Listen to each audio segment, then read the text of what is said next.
আসসালামু আলাইকুম এভরিওয়ান। আজকে এই ভিডিওতে আমরা আমাদের রিভিলড প্রিফারেন্স চ্যাপ্টারের লেকচার 2 দেখব, যেখানে আমরা রিকভারিং প্রিফারেন্স নিয়ে কথা বলবো। তো রিকভারিং প্রিফারেন্স বলতে আমরা কি বুঝি অ্যাকচুয়ালি? রিকভারিং কথাটা দিয়ে আমরা বুঝি যে আমাদের কনজিউমার প্রিফারেন্সটাকে অনুমান করা। ইকোনমিস্ট আসলে সরাসরি কিন্তু মানুষের মাইন্ডটাকে দেখতে পায় না। আমরা প্রিফারেন্স মানে জেনেছি গত ক্লাসে যে প্রিফারেন্স মানে হচ্ছে মানুষের যেই মনে মনে যে র্যাঙ্কিংটা করে, সেই র্যাঙ্কিংটাকে বলা হয় প্রিফারেন্স। সো একজন ইকোনমিস্ট যেহেতু একজন মানুষের মাইন্ডটাকে দেখতে পারে না, তার মনের র্যাঙ্কিংটাকে সে দেখতে পারে না, তাই সে দেখে যে মানুষ কি কিনছে, সে কোন বান্ডেলটাকে চুজ করছে, তাই না? এবং এই মানুষ কোন বান্ডেলটাকে চুজ করছে আর রিজেক্ট করছে, এটা যে দেখা যায়, এটাকে কিন্তু আমরা অবজার্ভড চয়েস হিসেবে বলেছিলাম। সো এই অবজার্ভ চয়েসটাকে ব্যবহার করে কনজিউমারের প্রিফারেন্স রিকভার বা অনুমান করা হয়। সো এটাকেই বলা হচ্ছে রিকভারিং প্রিফারেন্সেস। এই কাজটা করে থাকেন ইকোনমিস্ট। কেন আসলে রিকভারিং প্রিফারেন্সটা প্রয়োজন? প্রথম কথা হচ্ছে যে গভর্নমেন্ট তো বিভিন্ন ধরনের পলিসি নিয়ে থাকে বিভিন্ন সময়, তাই না? সো গভর্নমেন্ট পলিসি নিলে অনেক সময় কিন্তু ট্রেড অফ হয়। কেমন? যেমন শুজের ওপর ট্যাক্স দিল, ক্লথসের সাবসিডি দিল, রাইট? তাহলে ক্লথস বেশি কনজিউম হবে, শুজ কম কনজিউম হবে। তো পলিসি ভালো না খারাপ বুঝতে হলে জানতে হবে যে মানুষ ক্লথসটাকে বেশি পছন্দ করে নাকি শুজটাকে। তো এই প্রিফারেন্সটা কীভাবে আসলে জানা যাবে? ইকোনমিস্টের প্রিফারেন্সটা জানতে পারবেন হচ্ছে রিভিল প্রিফারেন্স কনসেপ্টটার মধ্যে দিয়ে, রাইট? তো আমরা এখন স্লাইড থেকে একটু দেখি কি লেখা আছে। By observing more choices we get a better estimate of the consumers preferences. যে আমরা অনেক ধরনের চয়েসটাকে অবজার্ভ করে আমরা একটা বেটার এস্টিমেট পেতে পারি কনজিউমারের প্রিফারেন্সের ওপরে। আমাদের ডান পাশে রিকভারিং প্রিফারেন্স থিওরিটার একটা সুন্দর এক্সপ্লানেশন দেওয়া আছে, শর্ট একটা এক্সপ্লানেশন। সেটা হচ্ছে এই রিকভারিং প্রিফারেন্সটা আমাদেরকে কি এক্সপ্লেইন করে। এটা আমাদেরকে যেটা এক্সপ্লেইন করে সেটা হচ্ছে how economist can learn about consumers preferences by observing the choices the consumer makes under different budget constraint. So এখানে আমাদেরকে এক্সপ্লেইন করে কনসেপ্টটা যে কনজিউমারের অবজারভেশনটা আমাদের কাছে এক্সপ্লেইন করে যে ভিন্ন ভিন্ন বাজেটে কনজিউমার কি আসলে কোন বান্ডেলটাকে সে চুজ করছে। So suppose bundles Y and Z are both revealed preferred to X and preferences are convex. All weighted averages of Y and Z are preferred to X with monotonicity. আচ্ছা, আমরা এই বিষয়টা গ্রাফের মাধ্যমে দেখব বাকি অংশটুকু, তাহলে আমরা বুঝতে পারবো। তা আমরা প্রথমে বেসিক জিনিসটা একটু ক্লিয়ার করে নিই যে আমরা রিকভারিং প্রিফারেন্স বলতে কি বুঝলাম। রিকভারিং প্রিফারেন্স বলতে আমাদেরকে বোঝায় যে কনজিউমার ভিন্ন বাজেটে সে যে ভিন্ন চয়েসটা করে। ইকোনমিস্ট আসলে এখান থেকে জানতে চায় যে কনজিউমার অ্যাকচুয়ালি কোন গুডটাকে সে পছন্দ করছে আর কোন গুডটাকে সে রিজেক্ট করছে। এটা আসলে দেখার বিষয়। এবং এই জিনিসটা কেন ইম্পর্টেন্ট? গভর্নমেন্টের জন্য এটা খুবই ইম্পর্টেন্ট। পলিসি মেক যেহেতু করে সরকার, তাই এটা তার জন্য খুব গুরুত্বপূর্ণ। আমরা বাকি বিষয়টা আমাদের গ্রাফের মাধ্যমে দেখব, এই চিত্রটা থেকে দেখব। তা আমরা চিত্রটার দিকে তাকাই যে আমাদের তো দুইটা অ্যাক্সিসে দুইটা গুটের কথা বলা হচ্ছে, আর এই স্ট্রেট লাইনগুলো আমাদের এক একটা বাজেট লাইন, রাইট?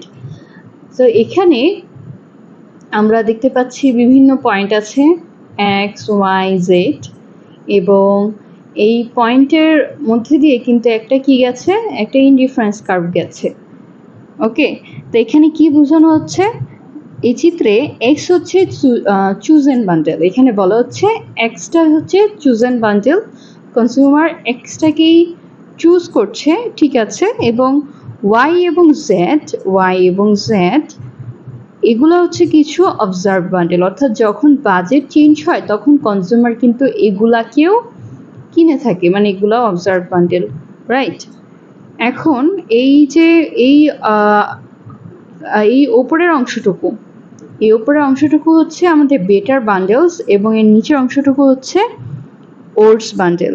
কেন এটাকে বেটার বান্ডেল বলা হচ্ছে? কারণ এই বান্ডেলসগুলো হচ্ছে প্রিফার্ড টু এক্স, অর্থাৎ এই বান্ডেলসগুলো কনজিউমারের কাছে এক্সের চেয়ে বেটার। ওকে, এক্সটা হচ্ছে কি আমাদের চুজেন বান্ডেল, বাট যখন বাজেট চেঞ্জ হচ্ছে, বাজেট এই যে কনস্ট্রেন্ট আমাদের চেঞ্জ হচ্ছে, বাজেট চেঞ্জ হওয়ার সাথে সাথে, তো তখন আমাদের হচ্ছে আমাদের অবজার্ভ বান্ডেলও চেঞ্জ হচ্ছে। সো আমরা বলতে পারি যে এই ওপরের দিকে যতগুলো বান্ডেল থাকবে, সেই বান্ডেলগুলো আমাদের এক্স বান্ডেলের থেকে বেশি হচ্ছে প্রিফার্ড হবে, এবং লোয়ার যেই পোর্শনটা আছে এটা হবে হচ্ছে ওটস বান্ডেল। হ্যাঁ, এই শেডেড অঞ্চলটা নীল কালারটা হবে হচ্ছে ওটস বান্ডেল, অর্থাৎ এক্সটা হচ্ছে এটার থেকে, এই বান্ডেলগুলোর থেকে বেশি প্রিফার্ড হবে বা বেটার হবে। তো এই বিষয়গুলো আমরা রিভিলড প্রিফারেন্স থেকে জানতে পারি। এখন এখানে যে ইনডিফারেন্স কার্ভটা এসেছে আইসিটা, সেটা এখানে কেন যদি প্রশ্ন হয়, তো ইনডিফারেন্স কার্ভ আসলে আমাদেরকে কি দেখায়? ইনডিফারেন্স কার্ভ এমন বান্ডেলস দেখায় যেগুলো হচ্ছে এক্সের সমান প্রিফার্ড, রাইট? এই ইনডিফারেন্স কার্ভটা যেহেতু আপার এরিয়া বেটার দেন এক্স, আমরা দেখলাম যে আপার এরিয়াটা বেটার দেন এক্স এবং লোয়ার এরিয়া ওটস দেন এক্স, সো এই বেটার এবং ওটস এই দুইটা এরিয়ার মাঝখানে হবে হচ্ছে আমাদের ইনডিফারেন্স কার্ভটা। ওকে, এবং এই বইতে যেটা লেখা আছে, আমরা এখানে যেটা টাইটেল দিয়েছি ট্র্যাপিং দি ইনডিফারেন্স কার্ভ, বইয়ে এইটাকে ট্র্যাপিং দি ইনডিফারেন্স কার্ভই বলেছে। কেন? কারণ এই ইনডিফারেন্স কার্ভটাকে ঘিরে ফেলা হয়েছে কি দিয়ে? অবজার্ভ চয়েসগুলো দিয়ে, তাই এটাকে বলা হচ্ছে ট্র্যাপিং দি ইনডিফারেন্স কার্ভ। তো কনভেক্স, আমরা আমাদের আগের স্লাইডটাতে এখানে দুইটা টার্ম দেখেছিলাম, একটা হচ্ছে কনভেক্স, একটা হচ্ছে মনোটোনিসিটি। আমরা নিশ্চয়ই যখন বেসিক প্রিফারেন্সের পড়া পড়েছি তখন আমরা হচ্ছে কনভেক্স, স্ট্রিক্টলি কনভেক্স, মনোটোনিসিটি এগুলো নিয়ে পড়াশোনা করেছি। তো আমাদের কনভেক্স প্রিফারেন্স বলতে যেটা বোঝায় সেটা হচ্ছে যে এক্সট্রিমের থেকে অ্যাভারেজ বান্ডেলটাকে প্রিফার্ড করা, তাই তো? আর মনোটোনিসিটি বলতে বোঝায় মোর আর প্রিফার্ড, যত বেশি গুড হবে সেই বান্ডেলটাকেই কনজিউমার চুজ করবে।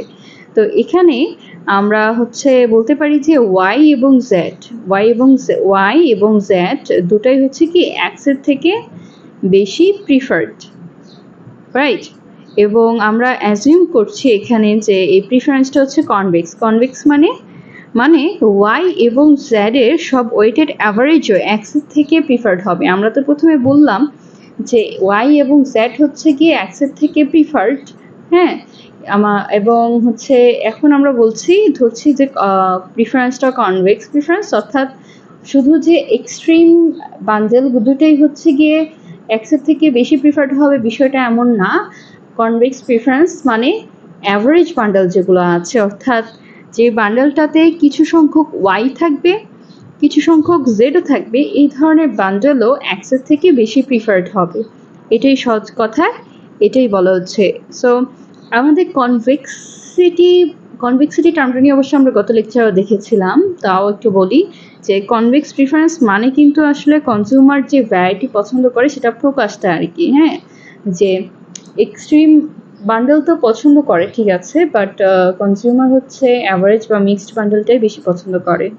ওকে, তো শুধু ওয়াই আর হচ্ছে জেড না, মাঝামাঝি মিক্সচারও বেটার হবে, এবং তখন এতে হচ্ছে আপার প্রিফার্ড রিজিয়নটাও কিন্তু আরও বড় হবে তখন।